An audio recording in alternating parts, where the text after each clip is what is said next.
జీవితాల్లో అనుగ్రహించి ఇచ్చినటువంటి ఆ ఆయుధాలను నేను చేత పట్టుకోవాలి. అప్పుడే హాయి లాంటి పట్టణం మీద విజయాలు సొంతం చేసుకోవచ్చని దేవుడు మాట్లాడాడు. మనకు గుర్తుంది కదా, చాలామంది ఇక్కడ ఉన్నారు.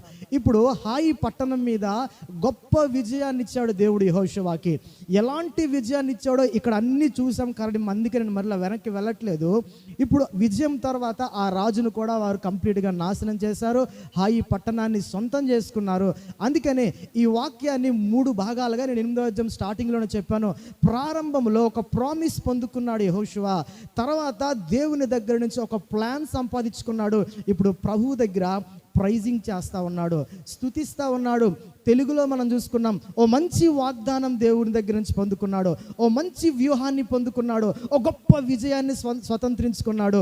ఇప్పుడు ప్రభువు దగ్గర విధేయత చూపిస్తూ ఉన్నాడు. రెండూ కూడా సేమ్. సో ఇప్పుడు మనం ఆ వాక్యాన్ని ధ్యానం చేస్తూ ఉన్నాం. సో ఇక్కడ రాయబడిన సంగతులు మనం చాలా స్పష్టంగా అర్థం చేసుకోవాలి. ఈ మాటలు కానీ మనం చదివిన 30 నుంచి 35వ వచనం వరకు మీరు చదివినటువంటి మాటలు చదివినప్పుడు మీరు అందరూ కూడా విని ఉంటే, చదివి ఉంటే మీకు ఈజీగా అర్థమైపోయి ఉంటుంది. ఎందుకో తెలుసా, విజయము తరువాత యెహోషువ దేవుని సన్నిధిలో లేకపోతే ఆ ప్రజలందరి మధ్య దేవునికి ఓ పని చేస్తూ ఉన్నాడు. విజయము తరువాత యెహోషువ ఓ అద్భుతమైన పని చేస్తూ ఉన్నాడు. విజయము తరువాత యెహోషువ జీవితంలో కానీ అక్కడున్న ప్రజలు కానీ చేసిన పని ఏంటో తెలుసా, దేవునికి విధేయత చూపిస్తూ ఉన్నారు. ఎలా విధేయత చూపిస్తూ ఉన్నారు, ఏ విషయాల్లో విధేయత చూపిస్తూ ఉన్నారు మీకు అక్కడే చదివారు, అర్థమైపోతుంది.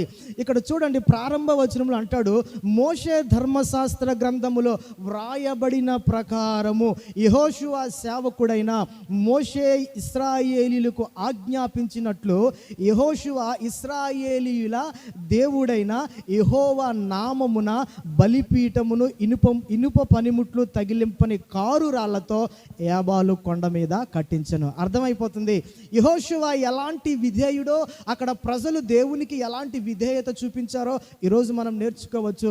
నిజమే, తమ నాయకుడైన మోషే అక్కడ లేడు, తమ నాయకుడైన మోషే అప్పటికే చనిపోయాడు. దేవుడు జీవగ్రంథంలో ఎలా రాయించాడో తెలుసా, మోషే ధర్మశాస్త్ర గ్రంథములో వ్రాయబడిన ప్రకారము. మోషే లేడు కదా, మోషే చెప్పిన మాట ఒకవేళ పాటించకపోతే ఏమవుతుంది? ఎంత విధేయుడు ఒక నాయకుడు చూడండి, అక్కడ ఆ ప్రజలు ఎంత విధేయత చూపించారు. మోషే ధర్మశాస్త్ర గ్రంథములో వ్రాయబడిన ప్రకారము చేశాడండి. ఎవరట? యెహోషువ. వ్రాయబడిన ప్రకారము పాటించడంలో విధేయత చూపించాడు. ఈరోజు నాకు అనిపించింది, మోషే లేడు అక్కడ. ఒకవేళ మోషే ధర్మశాస్త్ర గ్రంథంలో ఆ ఎప్పుడో చెప్పిన మాటలు పాటించాలా? ఎలా రిమైండ్ చేసుకున్నాడు, ఎలా గుర్తు చేసుకున్నాడు? అందుకే దేవుని సన్నిధిలో విధేయత చూపించటంలో యెహోషువ సిద్ధహస్తుడు అంటాను. రెండవది చూస్తే బలిపీఠాన్ని కట్టమని చెప్పాడట. ఇది చెప్పమని ఎవరో తెలుసా? దేవుడు మోషే ద్వారా చెప్పించాడు. ఎప్పుడు చెప్పించాడో తర్వాత ముందుకెళ్తే మీకు అర్థమవుతుంది. ఒకటి, నాయకుడు మాట మర్చిపోకుండా విధేయత చూపిస్తున్నాడు. ఏం చెప్పాడో తమ నాయకుడు తెలుసా? మీరు ఏబాలు కొండ దగ్గరికి వెళ్తారు, అక్కడ బలిపీఠాన్ని మీరు కట్టాలి, అక్కడ దేవునికి బలి అర్పించాలి. అందుకే బలిపీఠమును కట్టి బలులు అర్పించడంలో విధేయత చూపించాడు అక్కడ ఆ యొక్క యెహోషువ. మూడవది ఏం చేశాడో తెలుసా?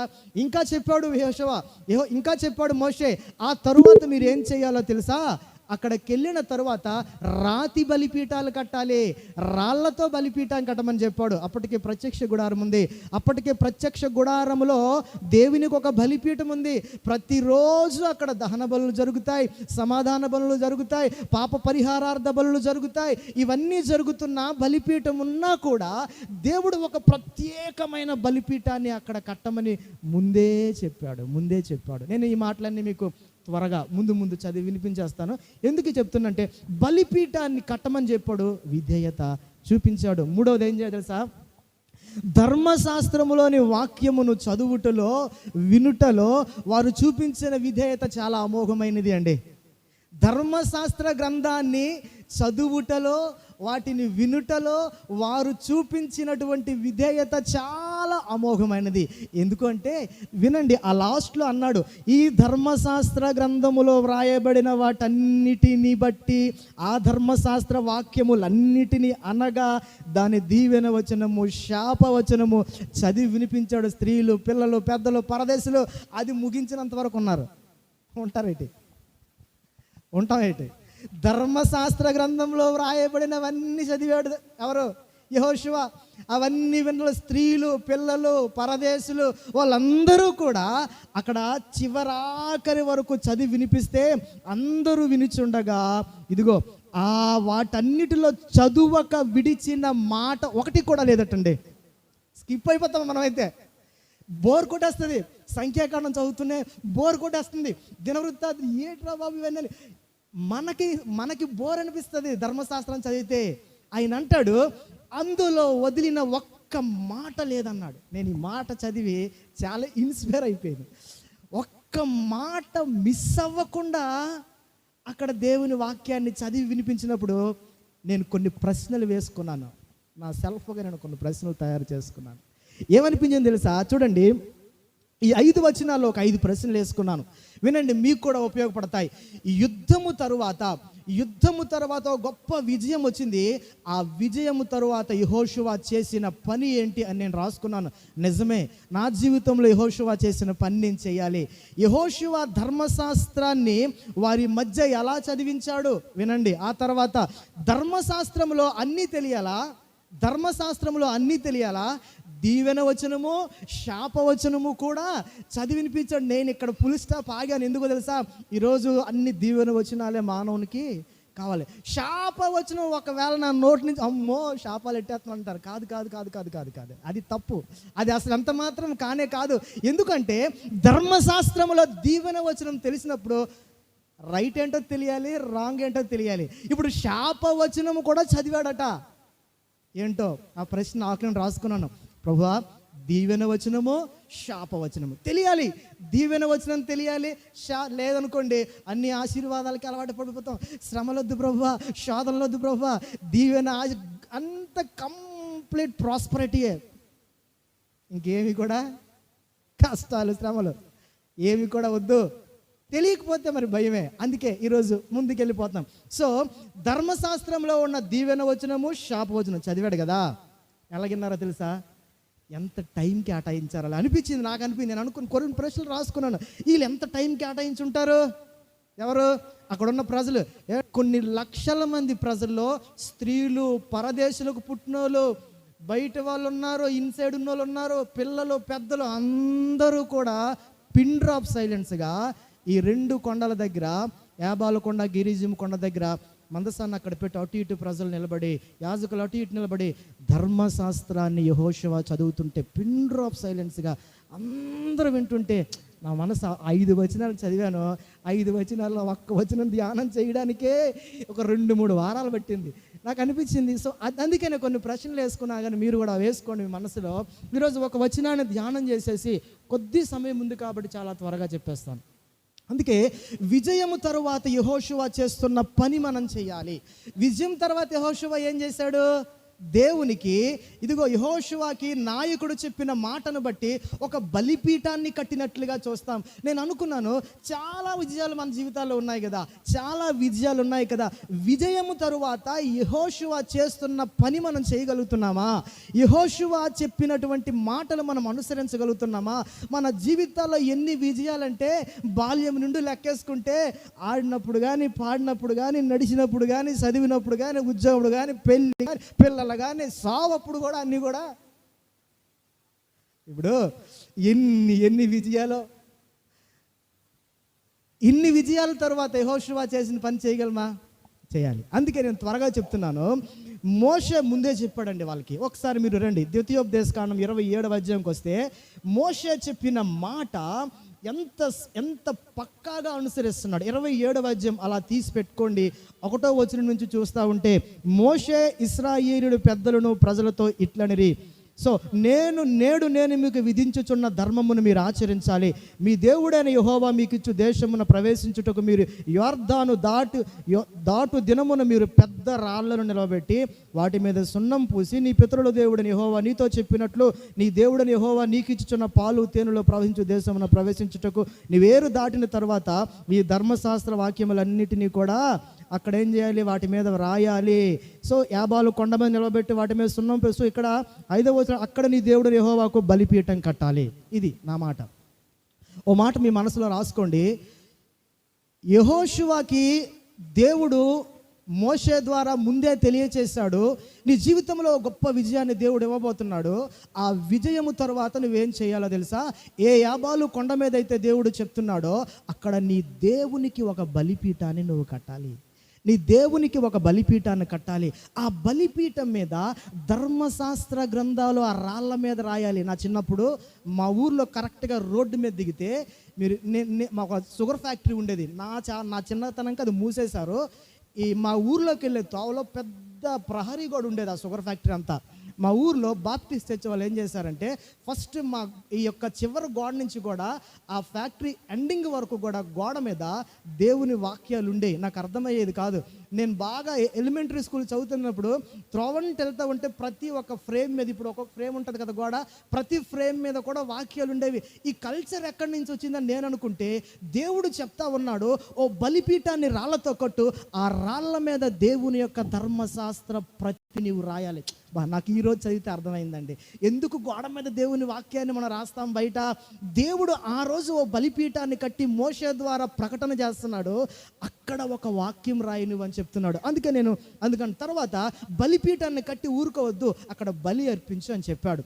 బలి అర్పించు అక్కడ అంటాడు కింద, ఈ మాట చదివేసి ముందుకు వెళ్ళిపోదాం. బలి అర్పించిన తర్వాత 7వ వచనం అంటాడు, నీ దేవుడైన యెహోవా సన్నిధిని అక్కడ భోజనము చేసి నీ దేవుడైన యెహోవా సన్నిధిని నీవు సంతోషించు. ఈరోజు మనం ఎన్ని చక్కగా భోజనాలు ఎందుకు చేస్తున్నాం వినండి. దేవుని యొక్క లేఖనం ఏది ఊరికి వదగపోదండి. ఆ రోజు దేవుడు మోషే ద్వారా యెహోషువతో చెప్తున్నాడు, నీవు యాబాలు కొండ దగ్గర ఒక బలిపీఠం కట్టు, అక్కడ బలి అర్పించు. నీవు కట్టిన బలిపీఠం మీద దేవుని వాక్యాల రాళ్ళ మీద వ్రాయు, ఆ ప్రతులు వ్రాయు. ఆ తరువాత మీరందరూ కలిసి అక్కడ భోజనం చేసి హాయిగా దేవుని సన్నిధిలో సంతోషించి ఆనందించండి. సచ్ ఏ వండర్ఫుల్ ఈవెంట్ అండి అది. పెళ్ళికి వెళ్తే రాదండి ఆ సంతోషం, పండక్కి వెళ్తే రాదండి ఆ సంతోషం. ఈ సంతోషం వేరే. వాళ్ళు అంటున్నారు అక్కడ బలిపీఠము, బలి, అక్కడ దేవుని వాక్యము, ఆ తర్వాత భోజన కార్యక్రమాలు, ఆ తర్వాత దేవుని సన్నిధిలో సంతోషం. ఎంత మంచి ఈవెంట్ తెలుసా. ఆ ప్రోగ్రామే ఎదిరిపోయింది. అక్కడ మనకేమనిపిస్తుంది అంటే ఈరోజు నేర్చుకుందాం, ఓ బలిపీఠాన్ని విజయం తర్వాత మన జీవితాల్లో కట్టుకోవాలి. మీరు అనుకుంటున్నారు ఇందా బట్టి మా అన్న బలిపీఠం అంటే ఏంటి అసలు ఈ బలిపీఠం అనుకుంటున్నారు కదా. కొన్ని ఆశ్చర్యకరమైనటువంటి క్వశ్చన్ మార్క్స్ కనబడుతున్నాయి. నేను చాలా సింపుల్గా చెప్పేస్తాను. బలిపీఠాన్ని కట్టమన్నాడు. బలిపీఠం అంటే ఆ రోజుల్లో ఏమీ కాదండి, ఒక జంతువును కానీ, ఒక పశువును కానీ, లేకపోతే ఒక హోమ ద్రవ్యాన్ని కానీ బలి అర్పించటానికి ఆ దినాల్లో సిద్ధపరిచినటువంటి ఒక వేదిక అంతే. అందులో పెద్ద ఏమి విశేషం ఏమీ లేదు. ఒక జంతువును కానీ, ఒక పశువును కానీ బలి అర్పించటానికి, దేవునికి ఇంపైన సువాసన వేయటానికి ఆ యొక్క ఒక వేదికను సిద్ధపరచటం బలిపీఠం అంటే. సో బలిపీఠానికి ఉన్న ప్రత్యేకత ఏంటో తెలుసా? బలిపీఠం ఏం చేస్తావో తెలుసా? వినండి. ఎందుకు వాళ్ళు బలి అర్పించాలి, ఎందుకు నీ జీవితంలో విజయం తర్వాత బలిపీఠం కట్టుకోవాలి? బలిపీఠము అనగా ఒక వేదిక ఏర్పాటు చేయాలి. దేని కొరకో తెలుసా? ఓ బలి పశువును అక్కడ వధించటానికి ఒక వేదిక కావాలి. ఎందుకు బలి పశువు వధించబడాలో తెలుసా? ఇదిగోండి, దేవుడు మానవుణ్ణి సమీపించడానికి ముందు జరిగే ప్రక్రియ బలిపీఠం దగ్గర జరగాలి. మీకు అర్థమవుతుందా? దేవుడు మానవుణ్ణి సమీపించడానికి ముందు, దేవునితో ఓ సంబంధాన్ని ఏర్పాటు చేసుకోవడానికి ముందు, తన గుడారములో ప్రవేశించడానికి ముందు ఆ బలిపీఠము దగ్గర దేవునితో కలిసి ఇదిగో దేవుని ద్వారా ప్రాయశ్చిత్తం చేసుకోవటానికి ఏర్పాటు చేయబడినటువంటి స్థలమే ఆ యొక్క బలిపీఠం. అర్థమైంది అనుకుంటున్నాను. సో మనకు అర్థమయ్యే భాషలోనే మనం నేర్చుకుందాం. ఇప్పుడు దేవుణ్ణి సమీపించడానికి ముందు, గుడారములోనికి వెళ్ళే ముందు, ప్రాయశ్చిత్తం జరిగే ముందు దేవునికి నీకు మధ్య ఓ బలిపీఠం కనబడుతుంది కదా. అందుకే నేను అడుగుతున్నాను, ఇలాంటి బలిపీఠమే యెహోషువ ఆ దినాల్లో కడతా ఉన్నాడు. ఒక విజయము తరువాత యెహోషువ బలిపీఠాన్ని కట్టాడు కదా, దీనికి చాలా ప్రాముఖ్యత ఉంది. ఎందుకు అని మీరు అడగొచ్చు. నిజమే, ఆ దినాల్లో ఈ మోషే చెప్పాడు, మీరు యోర్దాను దాటిన తర్వాత ఒక బలిపీఠాన్ని కడతారు. ఆ బలిపీఠం కట్టే స్థలం ఏంటో తెలుసా? ఏబాలు కొండ దగ్గర మీరు బలిపీఠం కడతారు. ఎందుకు ఈ ఏబాలు కొండ దగ్గర బలిపీఠం కట్టాలి? నిజమే, ఇది చాలా ప్రాముఖ్యమైన బలిపీఠమే. ఎందుకో తెలుసా? చాలామంది అప్పటికే కనానులో బలిపీఠాలు కట్టారు. ఎవరో తెలుసా? ఇతని ముందున్నటువంటి పితరులు కట్టారు. అయితే ఇందులో ఏం ప్రత్యేకత ముందు తెలుసా? యావత్ సంఘం అంతా కలిసండి, సర్వ సమాజం అంతా కలిసండి యెహోషువ మోషే ఇచ్చిన ఆజ్ఞ చొప్పున మొట్టమొదట కనానులో కట్టబడిన బలిపీఠమే ఈ యాబాలు కొండ దగ్గర కట్టబడినటువంటి బలిపీఠం. ఈయన స్వహస్తాలతో ఇదిగోండి, విమోచన తరువాత, విడుదల తరువాత, కనానులో ప్రవేశించిన తరువాత, విజయము తరువాత కట్టిన మొట్టమొదట బలిపీఠం ఈ బలిపీఠం. అందుకే కనానులో అడుగుపెట్టిన తర్వాత ఇంతకుముందు ఎప్పుడో దేవుడు అక్కడ బలిపీఠాలు కట్టించాడు. ఎవరితో కట్టించాడు? అబ్రహాంతో కట్టించాడు. కొన్ని వందల సంవత్సరాల క్రితం ఈ షెకెము అనే ప్రాంతం దగ్గర ఉన్నదే ఈ యాబాలు కొండ. ఇంతకుముందే మనం ఆ మాట చూసుకున్నాం. కాబట్టి నేను రెండు బలిపీఠాల గురించి చెప్పేస్తాను. 4 చెప్పాలి, 2 విషయాలు చెప్పేసి ముగించేస్తాను, సమయం లేదు కాబట్టి. మన జీవితాల్లో బలిపీఠపు అనుభవాలు ఉండాలి. ఈ బలిపీఠపు అనుభవం లేకపోతే క్రైస్తవ జీవితానికి అర్థము లేదు. ఈ రోజుల్లో కూడా బలిపీఠాలు ఉంటాయా అంటే, క్రీస్తే మనకు బలిపీఠమై ఉన్నాడు అనే సంగతి మనకు తెలుసు. మన జీవితాల్లో ఆత్మ సంబంధమైన బలిపీఠం కట్టుకోవాలి. ఓ వేదికను ఏర్పాటు చేసుకోవాలి. ఓ పశువు మన కోసం వధించబడినటువంటి దేవునికి అక్కడ ఒక అర్పణ అర్పించాలి. ఈరోజు మన జీవితాల్లో ఆ క్రియలన్నీ జరగాలండి. ఎందుకో తెలుసా? నేను రాసుకున్నాను, ఈ రాతి బలిపీఠాలు మన జీవితాల్లో ఉండాలి. ఎందుకో తెలుసా? అనేక మందికి రాబోతున్న దినాల్లో అవి గుర్తులు. అప్పటికే ప్రత్యక్ష గుడారంలో బలిపీఠం ఉంది, కానీ దేవుడు రాతి బలిపీఠాన్ని ఓ గుర్తుగా అక్కడ పెట్టాలనుకుంటున్నాడు. ఈరోజు నీ తరపున బలిపీఠం ఓ గుర్తుగా ఎక్కడైనా కట్టి పెట్టావా? నేను ఒక ప్రశ్న, ఓ బలిపీఠాన్ని ఎక్కడైనా, ఆ రోజు అబ్రహాము విడిచిపెట్టి వెళ్ళిపోతుంటే బలిపీఠాలు అవి గుర్తుగా కనానులో కనబడతా ఉంటాయి. ఎందుకు రాతి బలిపీఠాలు తెలుసా? అక్కడ ఎక్కడ నువ్వు బలిపీఠం కడతావో నీ దేవుడు అక్కడ ఖచ్చితంగా ఉంటాడు. బలిపీఠం ఉన్న చోట దేవుడు ఉంటాడండి. బలిపీఠం ఉన్న చోట అగ్ని ఉంటుందండి. బలిపీఠం ఉన్న చోట దేవుని మహిమ ఉంటుందండి. బలిపీఠం ఉన్న చోట దేవుని ప్రసన్నత ఉంటుందండి. ఇవన్నీ ఉండాలంటే బలిపీఠం కట్టాలి, ఒక వేదిక ఉండాలి నీ జీవితంలో. ఆ వేదిక ఉన్న చోట దేవుడు ఖచ్చితంగా అక్కడ గొప్ప ఘనమైన కార్యాలు చేయగలుగుతాడు. అందుకే నేను కొన్ని మాటలు మీ జీవితాల్లో 2 విషయాలు చూపించేసి నేను ముగిస్తాను. అబ్రహాము జీవితాన్ని మీరు బాగా స్టడీ చేసిన వాళ్ళే. నీ జీవితంలో బలిపీఠపు అనుభవం చాలా ప్రాముఖ్యమైనది. ఎందుకు అంటే అబ్రహాము తన ప్రయాణంలో, మనం కానీ 12వ అధ్యాయంలో అబ్రహాము ప్రయాణాన్ని మనం చూస్తే వినండి. అబ్రహాము తన తండ్రి చనిపోయిన తరువాత అబ్రహాముకు దేవుడు ప్రత్యక్షమయ్యాడు. ప్రత్యక్షమైన దేవుడు ఏం చెప్తున్నాడు అబ్రహాంతో 12వ అధ్యాయంలో? నీవు నీ తండ్రి ఇంటిని, నీ స్వదేశాన్ని, నీ బంధువుల్ని కూడా విడిచిపెట్టి నేను చూపించు దేశానికి నువ్వు రావాలి అబ్రహామా అని చెప్తున్నాడు. అంతే కదా?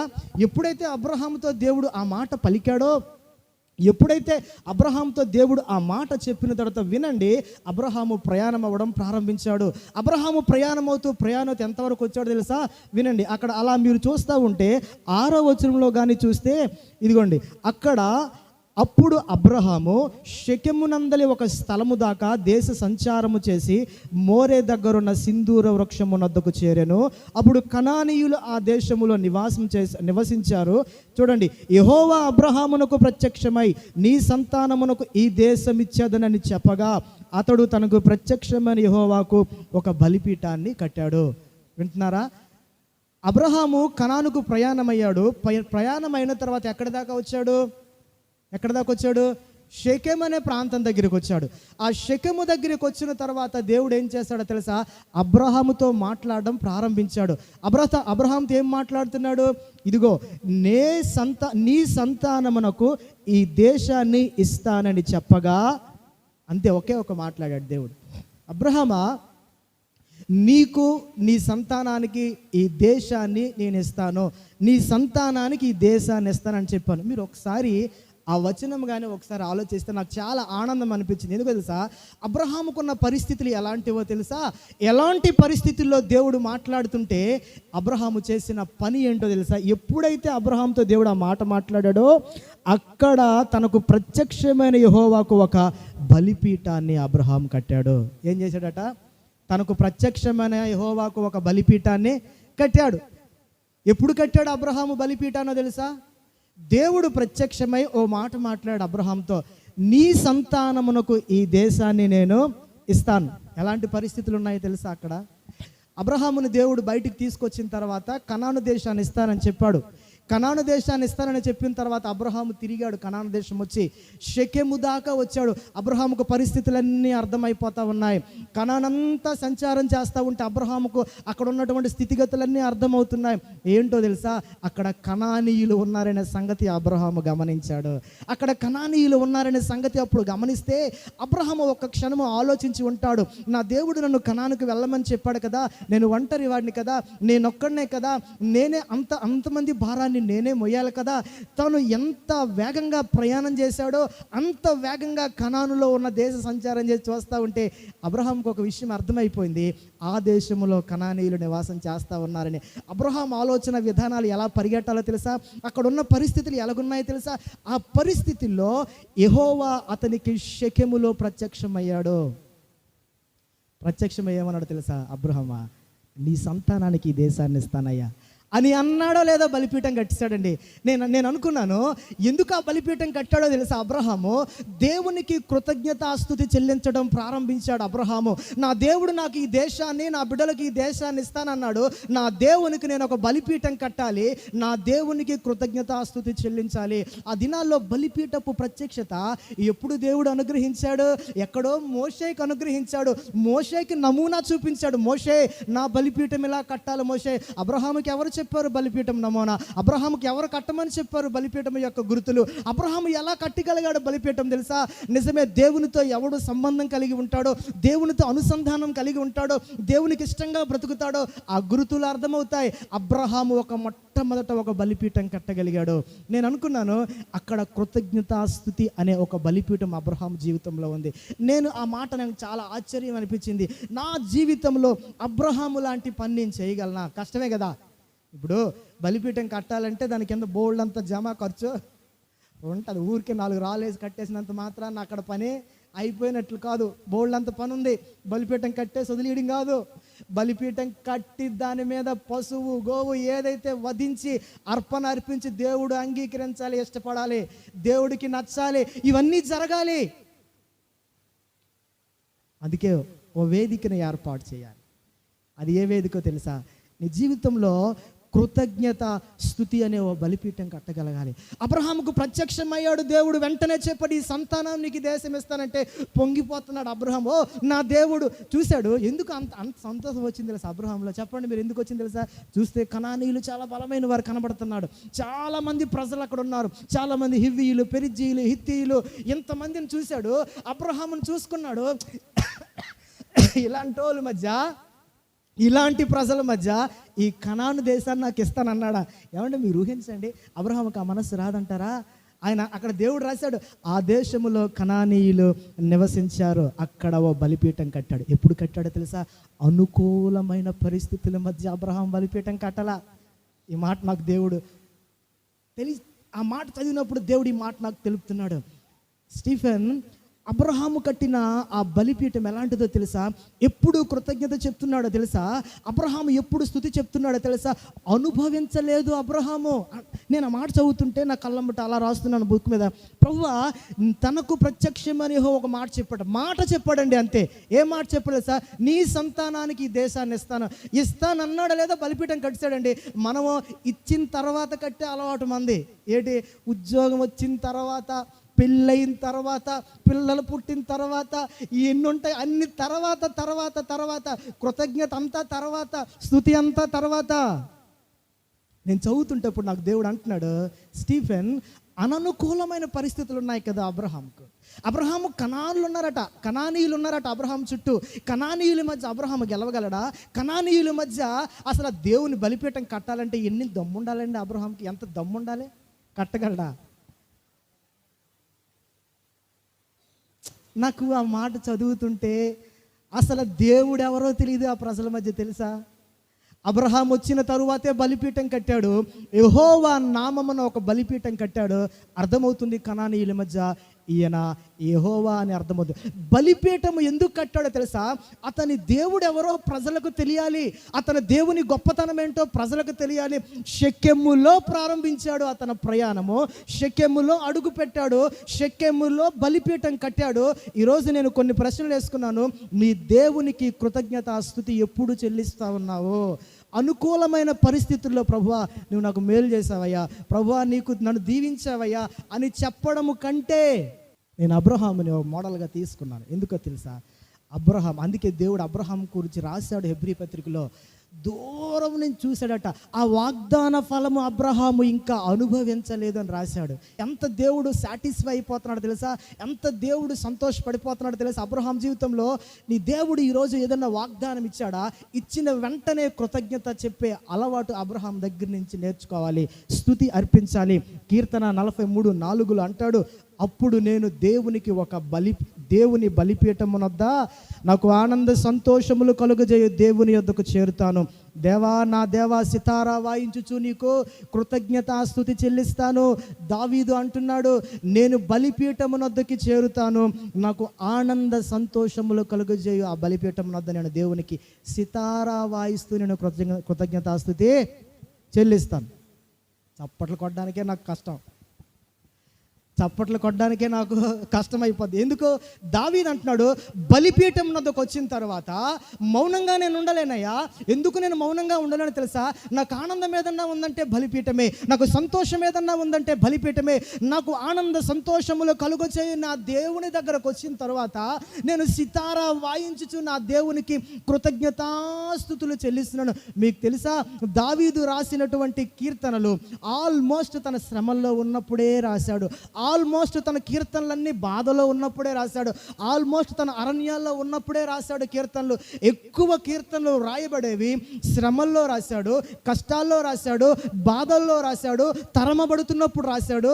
ఆ రాసిన కీర్తన శోక కీర్తన కాదండి, ఆ రాసిన కీర్తన పేరు స్తుతి కీర్తన. ఆ రాసిన కీర్తన పేరు స్తుతి కీర్తన. నాకు దావీదుని మోడల్గా అలా మనం చూస్తే ప్రభువా ఎలాంటి పరిస్థితుల్లో భక్తులు నిన్ను స్తుతిస్తున్నారు. చాలా విషయాలు ఉన్నాయి, సమయం లేదు, కానీ నేను ఒకటే అంటాను, ఈరోజు మనం ఎలా ఉన్నామో తెలుసా? ఇప్పుడు మనం చదవండి, రోమాపత్రిక 1వ అధ్యాయం 21వ వచనంలో ఓ మాట ఉంది. రోమాపత్రికలో ఏమంటాడంటే 1వ అధ్యాయం 21వ వచనంలో, వారు దేవునిని ఎరిగియు ఆయనను దేవునిగా మహిమపరచలేదు, కృతజ్ఞతాస్తుతులు చెల్లింపలేదు. ఎవరంటున్నారో తెలుసా? పౌలు అంటాడు రోమా సంఘంతో, వారు దేవునిని ఎరిగి కూడా ఆ దేవునిని మహిమపరచలేదు, ఆయనకు కృతజ్ఞతాస్తుతులు చెల్లించను లేదు, కానీ తమ వాదముల యందు వ్యర్థులైరి. ఆర్గ్యుమెంట్స్. చెయ్యాల్సిన పని ఏంటో తెలుసా? నీకు దేవుడు తెలుసు, దేవుని మనసు తెలుసు, దేవుని కార్యాలు తెలుసు. ఇప్పుడు చేయాల్సిన పని ఏంటో తెలుసా? ప్రభువా నాకు ఉద్యోగం ఇచ్చావు, నీకు వందనాలు. ప్రభువా నా జీవితంలో నాకు మేలు చేసావు, నీకు వందనాలు. దేవునికి కృతజ్ఞత చెప్పాల్సిన వారు వాదముల యందు వ్యర్థులైపోతున్నారట. అది దేవుడు కాదు, ఇది దేవుడు కాదు, దేవుడు అంటే ఎలా ఉండాలి, దెయ్యం అంటే ఎలా ఉండాలి, ఎన్నో ఇలా ఆర్గ్యుమెంట్ చేసుకొని వారు ఎటు వెళ్ళిపోయారు తెలుసా? మాయాస్వరూపాల వైపు వెళ్ళిపోయారు. ఎంత విచారకరం. నువ్వు ఎక్కువ ఆర్గ్యుమెంట్ చేసావనుకో ఏమవుతుంది అక్కడ? ఈ ఆర్గ్యుమెంట్స్ చేసి వాదముల యందు వ్యర్థులైపోయి వారి అవివేక హృదయము అంధకారం అయిపోయింది. తాము జ్ఞానులమని వాళ్ళు ఏం చేశారో చెప్పుకొనొచ్చు బుద్ధిహీనులు అయిపోయారు. నేను ఎక్కువగా నేర్చుకున్నది ఏంటి చెప్పనా? ఎక్కువ ఆర్గ్యుమెంట్స్ పెట్టుకోను దేవుని సిద్ధాంతాల మీద, దేవుని వాక్యాల మీద. No more arguments. దేవుడు చెప్పాడు, ఆర్గ్యుమెంట్ ఎందుకు ఇక్కడ? ఒక వాక్యం నాకు తెలియకపోతే అడిగి తెలుసుకోవచ్చు, దానికి ఆర్గ్యుమెంట్స్ వేస్ట్. అలా కాదు, అక్కడ అలాగా, అలా కాదు, ఇక్కడ ఇలాగా, అలా కాదు, అక్కడ అలాగా. No more arguments. దేవుడు రాశాడు అంతే.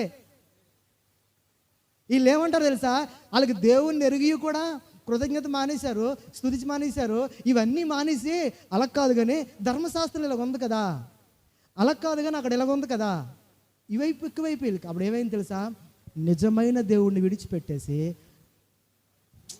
అంధకారం అయిపోయింది. నేను ఈ మాట చదివినప్పుడు నాకు చాలా దేవుడు నేర్పిస్తూ ఉన్నాడు. ప్రభువా, మా జీవితాల్లో ఇలాంటి పరిస్థితులు రాకూడదంటే మనం చేయాల్సిన పని ఏంటో తెలుసా, దేవునికి విధేయత చూపించాలి. ఇదిగో అక్కడ యెహోషువ చూపిస్తున్నాడు, నా దేవా ఒక బలిపీఠం కడుతున్నాడు విజయం తర్వాత. విజయము తర్వాత బలిపీఠం కండి. ఇక్కడ అబ్రహాము జీవితంలో వాగ్దానం వచ్చిందో లేదో, మాట వచ్చిందో లేదో దేవునికి ఈరోజు కృతజ్ఞత అనే పదమే లేకుండా పోయింది. మా దినాల్లో మా ఇంట్లో ఏం చేసేవారంటే, చిన్నది తుమ్మితే ప్రార్థన, దగ్గితే ప్రార్థన, నొప్పుడితే ప్రార్థన, జ్వరం వస్తే ప్రార్థన, అందరికి పిలిచి భోజనాలు. నిజమే, నేను అబద్ధం చెప్పట్లే, నేను నిజంగా చెప్తున్నాను. ఒకవేళ నాకు జ్వరం వచ్చింది అనుకోండి, ఒక 3 మంది పాస్టర్లు తీసుకొచ్చాను రా, ప్రార్థన పెట్టండి రా. ప్రార్థన మళ్ళీ ఇంట్లో కాదండి, నడి రోడ్డు మీద గోను పట్ట వేసి మైకెట్టి బాకా ఎట్టి. అయితే ఈ రోజుల్లో కష్టమే అనుకోండి. ఆ దినాలు చెప్తున్నాను, కృతజ్ఞత అర్పణతో ఉండాలి, మాటలతో కాదు. ఏమన్నాడు, కృతజ్ఞత అర్పణతో. ఇప్పుడు కృతజ్ఞత మాటలతో, నోట్లో బూర్లు ఉన్నట్టు ఉండకూడదు. దేవుని దగ్గరికి వచ్చి నోట్లో బూర్లు ఉన్నట్లు ఉండకూడదు. కాదు, నోట్లో బూర్లు ఉండడం కాదు. దేవునికి ఒక బలి అర్పించాలంటే ఫిజికల్గా అక్కడ కనబడాలి, నీ యాగమైనటువంటి శరీరం కనబడాలి. అబ్రహాము జీవితాన్ని చూస్తే చాలా సాక్రిఫైస్డ్ పర్సన్ అబ్రహాముకు దేవుడు ప్రత్యక్షం ఒక్క మాటకు దేవుని స్తుతించాడండి. అబ్రహాము ఎక్కువ మాట్లాడలే దేవునితో. అబ్రహాంతో దేవుడు ఒక్కటే అన్నాడు, నీ సంతానానికి ఇస్తానన్నాడు. మోకరించడే తండ్రి అన్నాడు, రాళ్ళు తెచ్చారు, బలిపీఠం కట్టారు, బలి అర్పించారు. ఇప్పుడు అబ్రహాముకి ఎంత సంతోషమో తెలుసా, ఆ బలిపీఠాన్ని అక్కడ వదిలేసి ఇప్పుడు అబ్రహాము ప్రయాణం కొనసాగించాడు. అబ్రహాము అందుకని అంటారు, ఒక వేదిక ఉందా, నీ కుటుంబంలో ఒక వేదిక ఉందా, నా కుటుంబంలో ఒక వేదిక ఉందా. బలికి ఒక వేదిక పెట్టేస్తే రేపొద్దున్న ఇంకొకటి వస్తాడు, అక్కడ బలి అర్పిస్తాడండి. అరే ఇది ఒక అబ్రహాం కట్టాడు రా బలి, ఇక్కడ ఒక బలిపీఠం ఉంది, అక్కడ నేను బలి అర్పించ. ఒక వేదికే లేకపోతే అసలు బలి ఎక్కడ అర్పిస్తావు నువ్వు? బలిపీఠం కట్టాలి. అది ఎలాంటి బలిపీఠాలో తెలుసా, ఒక రాతి బలిపీఠం కట్టాలి. ఎందుకో తెలుసా, రాయి ఎప్పటికీ పాడవదండి. అది ఒక సింబల్, అది ఒక సూచన, అది ఒక చిహ్నము. ఆ రాతి మీద దేవుని వాక్యం చేత ఓ బలిపీఠం మీద రాయాలి. ఏం రాయాలో తెలుసా, అబ్రహాం రాసి ఉంటాడు, రాయలేదు, నేను అంటున్నాను మామూలుగా, నా సంతానానికి నా దేవుడు ఈ దేశాన్ని ఇస్తానని చెప్పు. కనానీయులుగానే ఆ బలిపీఠం చూస్తే ఎవడు రాయుడు ఇక్కడ రాశాడు, ఇది మా స్వాస్యము, మా రాజ్యము, మా జిల్లా, మా దేశము, ఈడెవడో ఇక్కడ నా సంతానానికి ఈ దేశాన్ని ఇస్తానన్నాడు అని అనుకోవాలి. రెండో బలిపీఠం ఇప్పుడు అబ్రహాం అక్కడ వదిలేసి బేతేలు వెళ్ళిపోతున్నాడు. అబ్రహాం ముందుకు కొనసాగాడు. ఆ 12వ అధ్యాయంలో అంటాడు, నేను చెప్పేస్తాను చాలా విషయాలు, ఎగ్జాంపుల్స్ ఉన్న సమయం లేదు కాబట్టి ముందుకు వెళ్ళిపోతున్నాను. అక్కడ బలిపీఠం కట్టేశాడు. అక్కడి నుండి అతడు బయలుదేరి బేతేలుకు తూర్పునున్న కొండకు చేరి పడమటనున్న బేతేలుకును తూర్పునున్న హాయికుని మధ్య గుడారం వేసుకున్నాడు. ఎప్పుడు వేసుకున్నాడు గుడారం? అక్కడ షెకెము దాకా వచ్చాడు. దేవుడు మాట్లాడాడు. దేవుడు మాట్లాడిన తర్వాత thank you lord, thank you God, praise చేశాడు, వర్షిప్ చేశాడు, బలిపీఠం కట్టాడు, బలి అర్పించాడు. ఇప్పుడు హాయిగా వెళ్ళిపోతాడు అబ్రహాం. ఏ చీకు చింత లేదు అబ్రహాంకి. నాకు కనాన్ని ఇస్తాను అన్నాడు. పద సారమ్మ పద, ఏ లోతో పద. ఇక నడుస్తున్నాడు ప్రయాణం. ఎంత దాకా వెళ్ళాడు నాయన అంటే, ఆ ముందు అన్నాడు హాయి వెళ్ళాడు. హాయి తర్వాత బేతేలు ఉంది. ఈ ఇటు అటు చూశాడు, 2 ట్విన్ సిటీస్ మధ్య ఓ బలిపీఠం కట్టేద్దాం అనుకోండు. అటు బేతేలు వాడికి ఇటు హాయి వాడికి మధ్య ఓ బలిపీఠం కట్టాడు. దమ్ము ఉండాలి, కట్టలేం. ఇప్పుడు కట్టగలవా? అటు చూస్తే హాయి రాజు, ఇటు చూస్తే బేతేలు రాజు, వీళ్ళిద్దరు తిరగబడ్డారు తర్వాత వీళ్ళ మీద. ఈ 2 పట్టణాలకి మధ్య ఒక బలిపీఠం కట్టాడు. అక్కడ గుడారం వేశాడు అబ్రహాం. బుర్ర పాడైపోయింటారు చూసులందరికీ.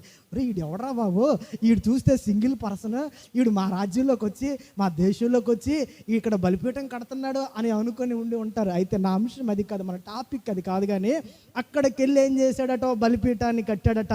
కట్టి ఏం చేస్తున్నాడో తెలుసా, వాళ్ళందరి మధ్యకి వెళ్ళి ఏం చేశాడు చదువుతారా, యెహోవా నామమున ప్రార్థన చేశాడు. అబ్బా, హృదయం తరుక్కుపోయిందండి మాట చదివినప్పుడు.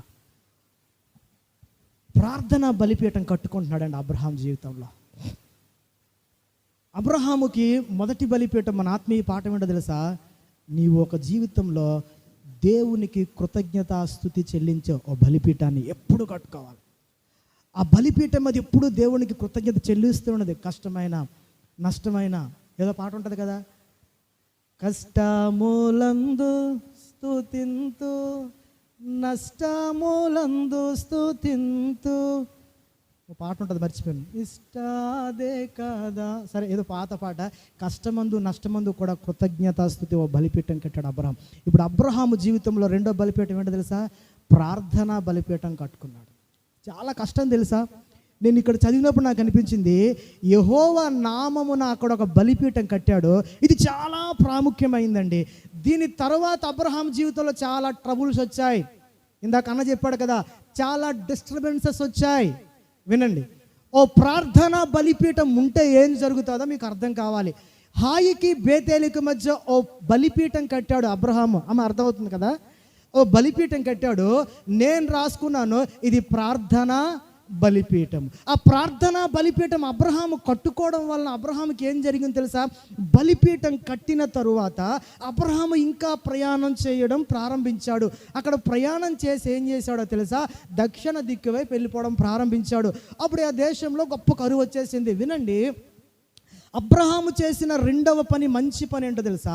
యెహోవా నామమున బేతేలు దగ్గర ఒక బలిపీఠాన్ని కట్టాడు.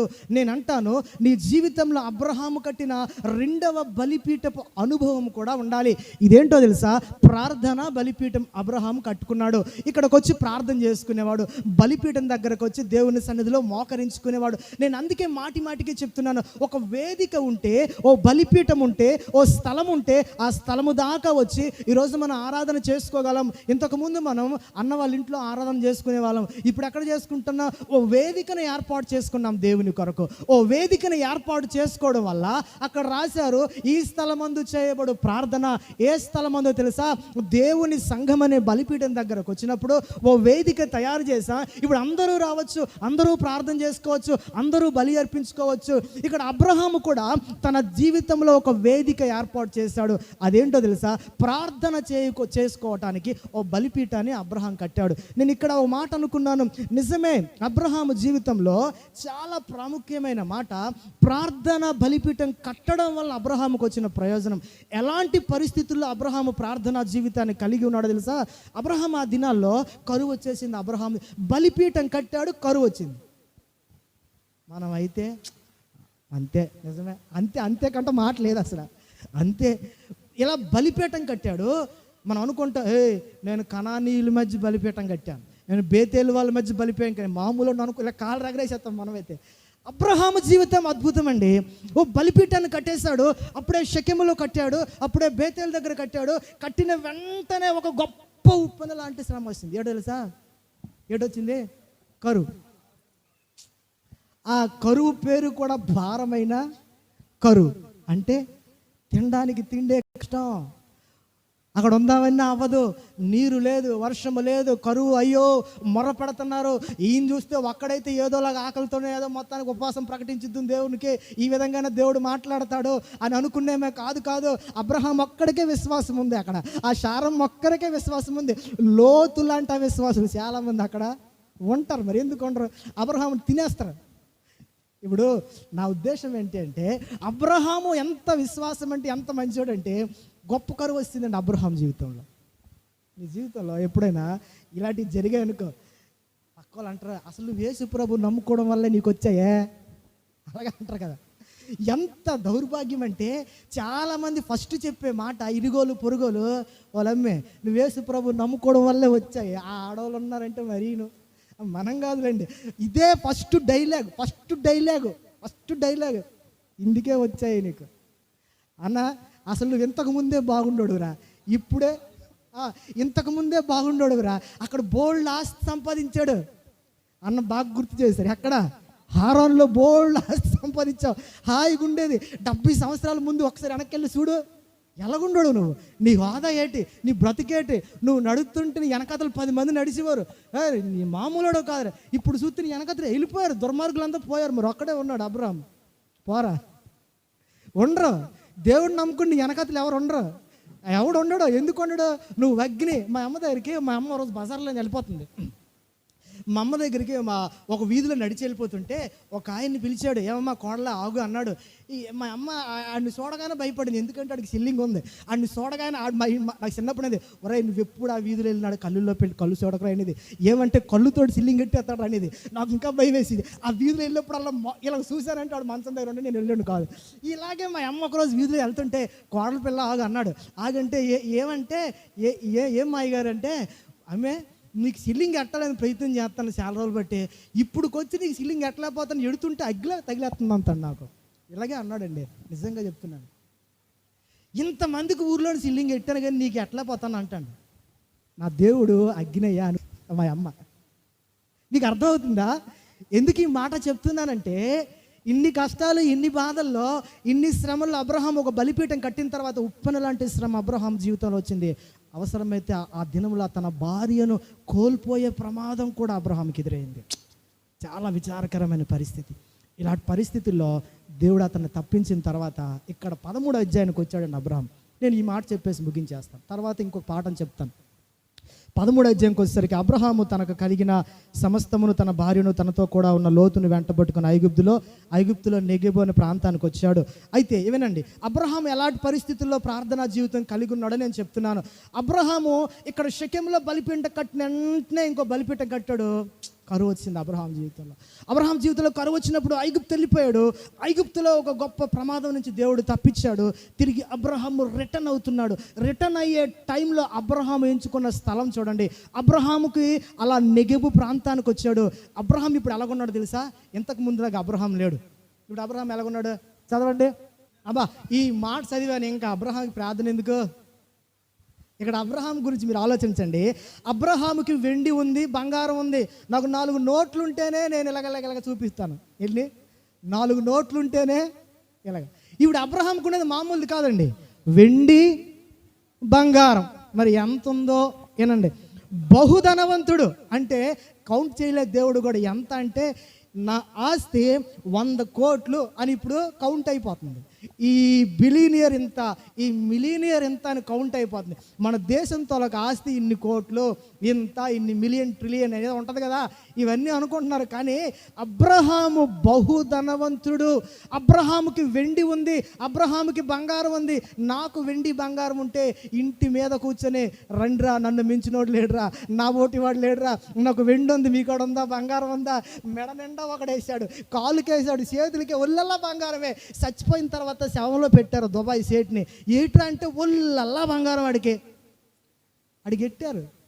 దుబాయ్లో ఒకడు చచ్చిపోతే మొత్తం చేతులు అన్ని అడికి అంత బంగారం ఉందని చూపించడానికి సచ్చిని శవం మీద వేశారు. ఆడి వయసు ఎంత తెలుసా? ఓ 30 నుంచి 40 మధ్యలో ఉంటాయి. ఏడు సుఖం లేదు. అందుకే నేను అంటాను, వెండి ఉంది, బంగారం ఉంది, ఇంకా పశువులు కలిగిన ధనవంతుడు. ఒక ఆవు ఉంటే రా, 2 ఆవులుంటే, ఒక 4 ఆవులుంటే షెడ్లే వేసేస్తుంటాం. గుడారాలు మరి ఎన్ని గుడారాలు వేసాడో మరి మామూలు. ఈ చివరి నుంచి ఆ చివరికి పశువులు అంటే మాట్లాడండి. నేను అనుకున్నాను, ఒక 4 ఎద్దులు 4 ఆవులు ఉన్నాయి అనుకో, ఆడు బహుధనవంతుడు ఇండియాలో. ఓ పల్లెటూరు వెళ్ళండి, ఆడు పెద్ద భూస్వామి. 4 ఆవులు 4 ఎద్దులు ఉంటే ఓ మంచి ఇల్లు టిప్ టాప్గా నెత్తిన తోవాలి అయ్యారా అంటే ఊరికి పెద్దోడు. అబ్రహాము బహుధనవంతుడు. అబ్రహాముకి వెండి ఉంది, అబ్రహాముకి బంగారం ఉంది. అక్కడ నాకు అనిపించింది, ఇంకొక మాట రాశాడు, విస్తారమైన ఆస్తి అన్నాడండి. విస్తారమైన ఆస్తి మధ్యలో ఇప్పుడు మనం గమనించాలి. నేను ముగించేస్తాను. విస్తారమైన ఆస్తి ఉంది. ఇప్పుడు ఏంటో తెలుసా?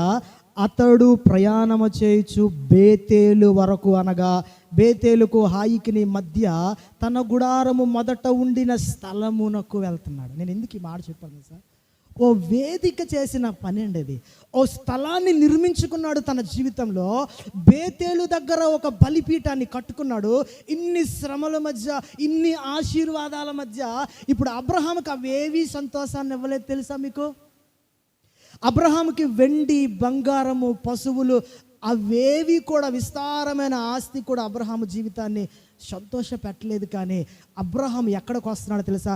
తాను మొదట కట్టిన చోటుకొచ్చి యెహోవా నామమున అబ్రహాము ప్రార్థన చేశాడు. మాట చదువుతుంటే అనిపించింది, ప్రార్థన కరువైపోయిన దినాల్లో బ్రతుకుతున్నామండి మనం. కష్టాలు లేకపోతే ప్రార్థన లేదు, బాధలు లేకపోతే ప్రార్థన లేదు, శ్రమలు లేకపోతే ప్రార్థన లేని దినాలండి. అన్ని సంతోషాలే, అన్నీ అనుభవించదగినవే, ఇవన్నీ మాయలో వీటన్నిటి మధ్య పడిపోతూ ప్రార్థన కరువైపోతున్న దినాలు. నిన్న శనివారం చూస్తే మేము నలుగురమే ఉన్నాం. ఎందుకంటే ఎవరికి ఉండాల్సిన పనులు వారికి ఉన్నాయి, ఎవరికి ఉండాల్సిన బాధ్యతలు వారికి ఉన్నాయి. చాలా దుఃఖపడ్డాను. 4:20 వరకు చూశాను, ఎవరూ రాలేదు. నేను ఏడ్చుకుంటూనే మనసులో అనుకున్న, ప్రభువా ఒక్కరినైనా రప్పిస్తే, ఒక్కరైనా వస్తే నీ ప్రార్థన కంటిన్యూ చేస్తాం ప్రభువా. మా ఆవిడ అన్నది ఆపేసి వెళ్ళిపోదామంటే, లేదు నేను మనసులో మోకరించి అనుకున్న, ప్రభువా నేను ప్రార్థన చేస్తాను, ఒక్కరన్నా వస్తే ప్రార్థన చేసి వెళ్ళిపోతాను. నాకు చాలా దుఃఖం అనిపించింది. చిన్న పని తగిలితే ప్రార్థనలు మానేసే దినాల్లో ఉన్నామండి. విస్తారమైన పనులు పెట్టుకొని ప్రార్థనలు మానేసే దినాల్లో ఉన్నామండి. నేను మాట చెప్పిన, ప్రార్థన నీ జీవితంలో కరువైపోతే ఒక వేదిక ఎందుకండి? బలిపీఠము ఒక వేదిక ఎందుకు చెప్పండి? ఓ స్థలం ఎందుకో తెలుసా? ఇష్టం ఉంటే ప్రార్థన, ఇష్టం లేకపోతే మానేయడు.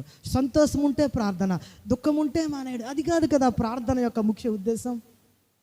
నేను చాలా చాలా అబ్రహాం జీవితం నేర్చుకోదగ్గ విషయం. అబ్రహాం ఇలా వచ్చాడు, యెహోవా సన్నిధిన, యెహోవా నామమున బలిపీఠం కనబడింది. ఆ స్థలం దగ్గరికి వచ్చేసరికి ఎలా అయిపోతున్నాడు తెలుసా అబ్రహాము ప్రార్థన.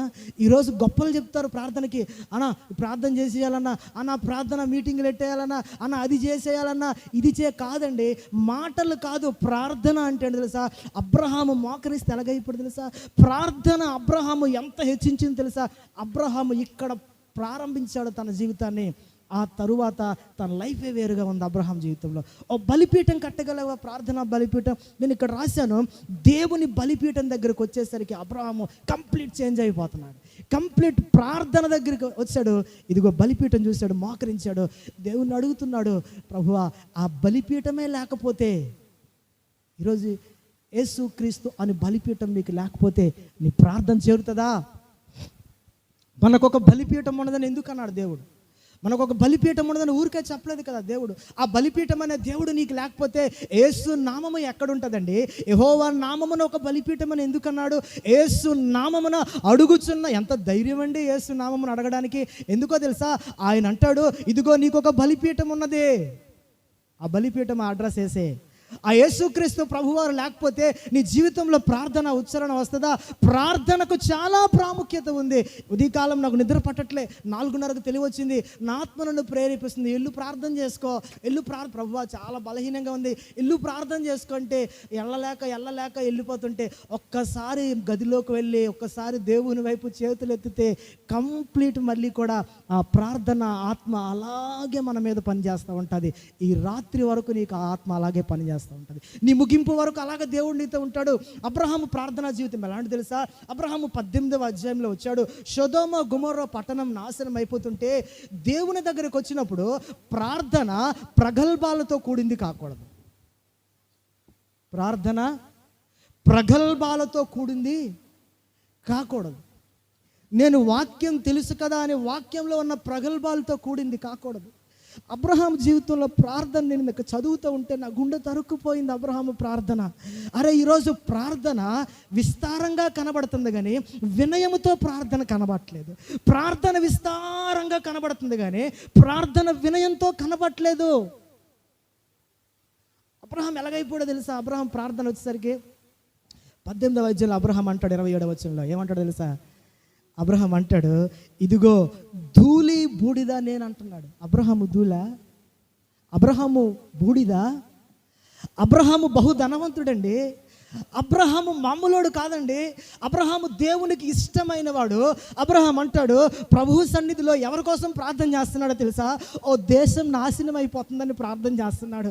అయ్యో అక్కడ నీతిమంతులు ఉంటే నాశనం అయిపోతారేమో ప్రార్థన చేస్తున్నాడు. అబ్రహాం ప్రార్థన తన సొంతంగా, ప్రభువా నన్ను దీవించాను అక్కడ చేయలే. అబ్రహాం ఇలా మోకరించిందో దేనికో తెలుసా? అయ్యా సొదొమ గొమొర్రా ఎందుకయ్యా నాశనం చేస్తావు? దేవుడు ఒక డెసిషన్ తీసుకున్నాడండి. అక్కడ ఏం తీసుకున్నాడో తెలుసా? ఈ దేశాన్ని, ఈ పట్టణాన్ని తగలబెట్టేస్తానన్నాడు దేవుడు.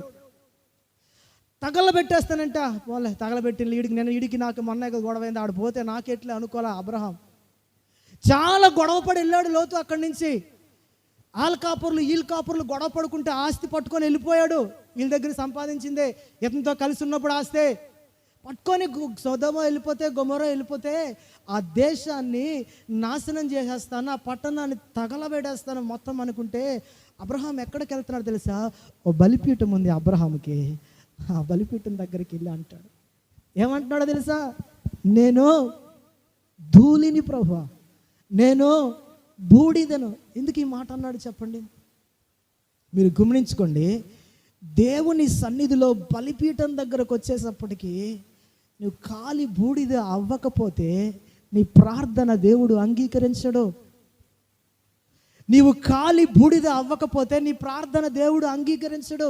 నువ్వు దేవుని సన్నిధిలో ప్రార్థన బలిపీఠాన్ని కట్టుకోవాలి. అది ఎలాంటి బలిపీఠమో తెలుసా? నీ కోపం పోవాలి, నీ అసూయ పోవాలి, నీ సర్వ ఇంద్రియాల్లో ఉన్న ప్రతి రోగం పోవాలి, నీ ఇచ్చలు పోవాలి, నీకున్నటువంటి ప్రతి తలంపులు పోవాలి, నీ మెడ తెంపబడాలి, నీ జబ్బ ఏం చేయాలి? కట్ చేయబడాలి, నీ ఆంత్రములు అగ్నిలో కాల్చబడాలి. అప్పుడు ఆ సజీవమైన యాగము ప్రార్థన అనే బలిపీఠం మీదకి ఎక్కాలి. నీ కోపం అలాగ ఉంటుంది, నీ ప్రవర్తన అలాగుంటుంది, నా మాటలు అలాగుంటాయి, నా బిహేవియర్ అలాగుంటుంది. ఇది దాటితే సినిమాలు, ఇది దాటితే బూతులు, ఇది దాటితే నానా మాటలు, ఇది దాటితే నాకు నచ్చినట్లు జీవితం. అది సరిపోదు కదా, అది అవ్వదు కదా. దేవుని బలిపీఠం దగ్గర దేవుడు చూస్తాడండి, దేవుడు గమనిస్తాడండి. ప్రార్థన బలిపీఠం ఎలాగుండాలో తెలుసా? అబ్రహామును చూసి నేర్చుకోవాలి. ఒకటి, అతని జీవితంలో ప్రార్థన బలిపీఠాన్ని కట్టుకుంటున్నాడు.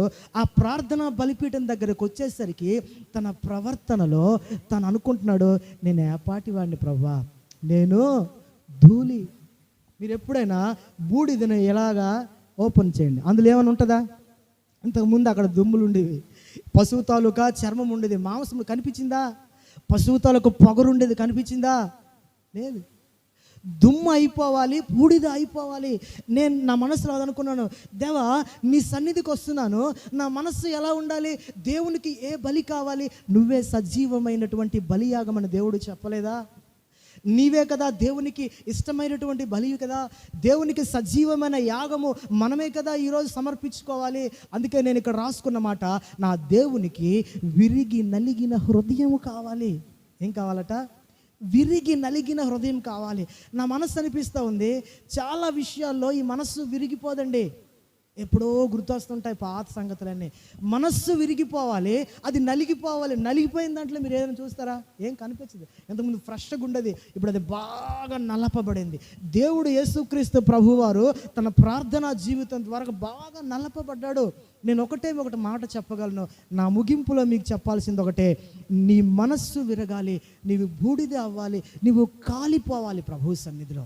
నీవు దేవుని సన్నిధికి వచ్చినప్పుడు, ప్రభువా నేను ఎందుకు పనికిరాని వాడిని అని చెప్పాలి ప్రభు దగ్గర. మోకాళ్ళ వేస్తే దేవుని దగ్గర సరెండర్ అయిపోయే ప్రార్థన చేయాలి. మళ్ళీ సరెండర్ అయిపోయి మళ్ళీ ఆడికి సరెండర్ అయిపోకూడదు.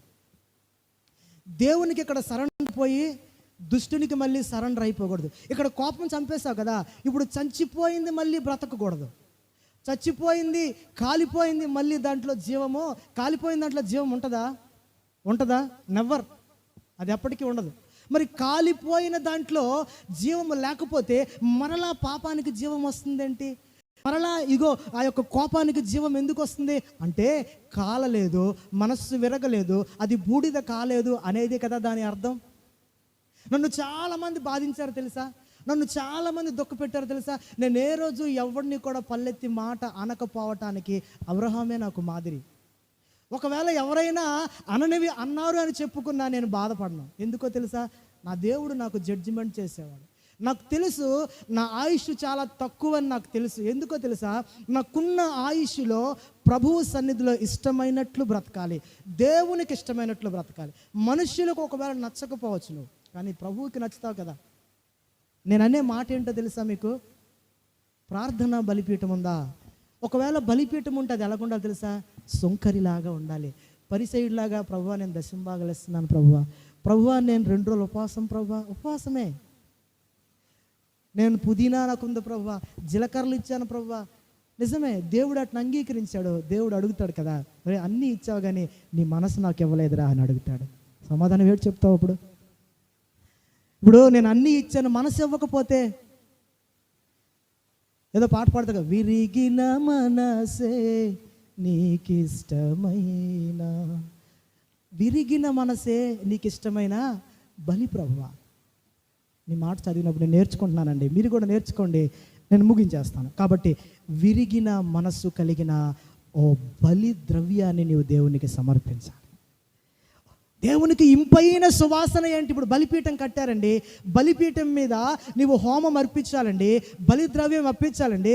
ఇప్పుడు నోవాహిలా వాడ దిగాడు, బలిపీఠం కట్టేశాడు, అక్కడ బలి పశువును లేదా ఆ పక్షులను వధించాడు. దేవుడు ఎలా ఫీల్ అయ్యాడట? ఇంపైన సువాసన ఆఘ్రాణించను తెలుగులో ఉంది. ఎంత బాగుంది ఆ పదం, ఇంపైన సువాసన ఆఘ్రాణించను. అంటే నీ వేసే బలిద్రవ్యము దేవునికి అది ఇంపైనదిగా ఉండాలి. ఆ జీవితంలో ఆ మాట నేను నేర్చుకున్నాను. నీ ప్రార్థన ఎంత ప్రాముఖ్యమైందో తెలుసా? బైబిల్ మూసేయండి, ప్రకటన గ్రంథంలో అన్నాడు దేవుడు, సువర్ణ బలిపీఠం ఎదుట ఒక సింహాసనం ఏర్పాటు చేయబడి ఉంది. వినండి ఈ మాట, లాస్ట్ మాట. ఓ సింహాసనం ఏర్పాటు చేయబడి ఉంది పరలోకంలో అట. కళ్ళు తెరిచి చూస్తే యోహానుకి ఒక సింహాసనం కనిపించింది. సింహాసనము ఎదుట ఒక బలిపీఠం కనిపించింది. సింహాసనము ఎదుట ఒక బలిపీఠము ఆవల ఒక దూత సువర్ణ ధూపార్తి చేత పట్టుకుని. ఈ సీక్వెన్స్ మీరు అర్థం చేసుకోవాలి. దేవుడు ఇక్కడ ఉన్నాడు, బలిపీఠం అక్కడ ఉంది, బలిపీఠము ఆవల ఒక దూత సువర్ణ ధూపార్తి చేత పట్టుకొని నిలబడి ఉన్నాడు. ఆ ధూపార్తి చేత పట్టుకున్నటువంటి ఆ దూత ఆ ధూపము వేసే ముందు ఆ బలిపీఠం మీద పరిశుద్ధుల ప్రార్థనలు ఉన్నాయి. ఇప్పుడు బలిపీఠం మీద ఏమేయాలి? ధూపార్తితో ధూపం వేయాలి. ఇప్పుడు ధూపము వేసే ముందు బలిపీఠం మీద ఇంకొకటి కనబడుతుంది యోహానికి. అవేంటట? పరిశుద్ధుల ప్రార్థనలు. నేను ఇదంతా ఇలా రాసుకుని ఒక పిక్చరైజ్ చేసుకున్నాను. అయా దేవుడు ఉన్నాడు, బలిపీఠం ఉంది, ఆవల దోత ఉన్నాడు, దోత చేతిలో సువర్ణ ధూపారుతుంది, పైన పరిశుద్ధుల ప్రార్థనలు ఉన్నాయి. ఇప్పుడు దేవుడు అంటాడు, ఇదిగో ఆ ధూప ద్రవ్యాలతో పాటు పరిశుద్ధుల ప్రార్థనలు కూడా మిక్స్ అయ్యి అన్నాడు. ఎంత ప్రయారిటీ అనిపించిందండి నాకు. నా మైండ్ ఆ పదాలు చదువుతుంటే ఆ బలిపీఠం మీద పరిశుద్ధుల ప్రార్థనలు ఎవరు? మన యాజకుడేసేవి కాదు, పరలోకములో ఆ సువర్ణ ధూపార్తి చేత పట్టుకున్న ఆ యొక్క ధూప ద్రవ్యములతో పరిశుద్ధుల ప్రార్థనలు మిక్స్ చేశాడు. నీ ప్రార్థన ఎక్కడుందో ఆలోచించు. ప్రార్థనకున్న శక్తి ఏంటో తెలుసా? ఆ రెండు మిక్స్ చేసి వేస్తే ఉరుములో, మెరుపులో, భూకంపాలు.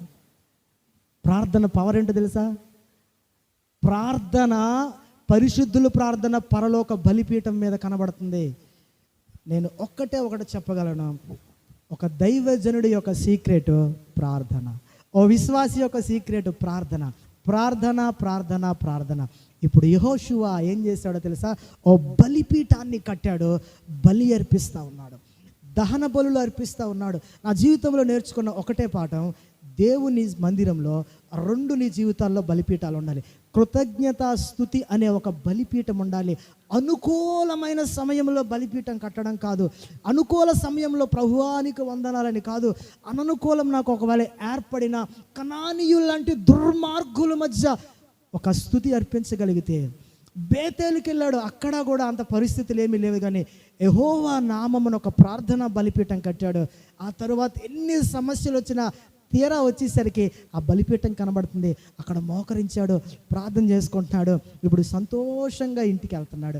ఇప్పుడు బలిపీఠం గురించి ఏమన్నాడు? ద్వితీయోపదేశకాండంలో ఓ బలిపీఠం కట్టండి, దాని మీద దేవుని వాక్యాన్ని రాయండి, అక్కడికొచ్చి మీరు భోజనం చేసి, బలులు అర్పించి భోజనం చేసి సంతోషించండి. వెళ్తావా ఈరోజు నువ్వు ఇంటికి? అలాగా నువ్వు ఒక బలిపీఠం దగ్గరికి వచ్చావు, నీ దేవుని బలిపీఠం దగ్గరకు వచ్చినప్పుడు నువ్వు బలి అర్పించకుండా ఎలా వెళ్తావు? నువ్వు బలి అవ్వకుండా ఎలా వెళ్తావు? విరిగిపోతున్నావా, నలిగిపోతున్నావా, బూడిద అవుతున్నావా అని దేవుడు అడుగుతాడు కదా. అలా అయినప్పుడు నీ జీవితంలో సంతోషం వస్తుంది, సంతోషంగా ఇంటికి వెళ్తాం. ఈ బలి ద్రవ్యము దేవుడు అంగీకరిస్తాడు. అప్పుడు నువ్వు ఎంత ఆనందపడదు తెలుసా? హాయిగా, తృప్తిగా ప్రభు సన్నిధిలో నుండి బయటికి వెళ్తే ఆ వచ్చే దీవెన, ఆ వచ్చే ఆశీర్వాదము అది వర్ణనాతీతం. అందుకే ప్రార్థనా బలిపీఠాన్ని జీవితంలో కట్టుకుందాం. మిగతా ఇంకోసారి ధ్యానం చేద్దాం. దేవుడి మాటలు దీవించి ఆశీర్వదించును గాక. ఆమేన్.